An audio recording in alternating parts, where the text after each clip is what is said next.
Nakakita ka na ba ng eroplano na nagbubuga ng tubig? Sobrang lakas ng bugso na literal nitong kayang itaas ang buntot ng eroplano.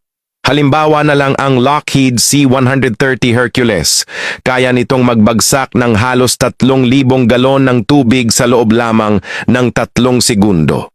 Dahil sa sobrang bilis ng pagbuga, agad itong nagiging pinong ulap ng ambon na nagpapataas ng bisa sa pag-apula ng apoy ng mahigit 50%.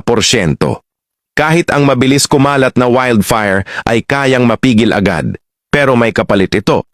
Kailangang bumalik ang C-130 sa base para mag-reload dahil ang lahat ng tubig nito ay nakaimbak sa isang pressurized tank na ibinubuga sa pamamagitan ng mga nozzle.